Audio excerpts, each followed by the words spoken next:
Ako si Jun, ang tropa niyang drawing. Ako si Jun. Game! Magandang araw mga tropa. Ngayong araw ay ating pag-usapan kung ano nga ba ang advantage ng isang MC taxi rider at kung bakit mas marami ang pinipili na maging MC taxi rider kaysa maging isang empleyado. Ang una ay hawak mo ang sarili mong oras dito. Dahil dito, nasa sayo kung kailan mo gustong bumiyahe, kung kailan gusto mong kumita, kung kailan gusto mong magtrabaho. Hawak mo ang oras mo dito.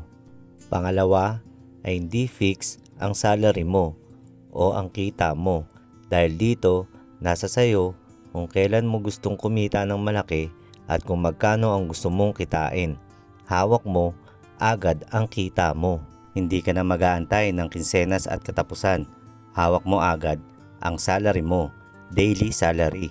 Pangatlo ay more time sa family. Gaya ng sinabi ko nung una, hawak mo ang oras mo dito. Kaya anytime na kailanganin ka ng pamilya mo, hindi mo na kailangan magpaalam kung kani-kanino. At ang pang-apat ay ang unli. Dahil nandito lahat ng unli. Unli leave, unli day off, unli kita, at kung ano-ano pang unli. Kaya ikaw ang magsasawa dito. Kaya naman, dapat ay ating pahalagan ang ating trabaho at sumunod tayo sa lahat ng batas trapiko. Nang sa ganon ay hindi mapunta sa wala ang ating pinagpaguran. Gaya na lamang ng pagbayad ng mga penalty kapag ikaw ay nahuhuli. Kaya dapat doble ingat at huwag kalimutang magdasal bago umalis ng bahay at bumiyahe. Gawing nating masaya ang bawat biyahe natin.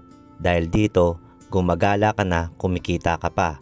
Kaya mga tropa, salamat sa panonood. Hanggang sa muli, ride safe. 120 lang yung sisingilin. Binigyan ko ng 50, 150 binayad sa akin. All goods. Thank you Lord.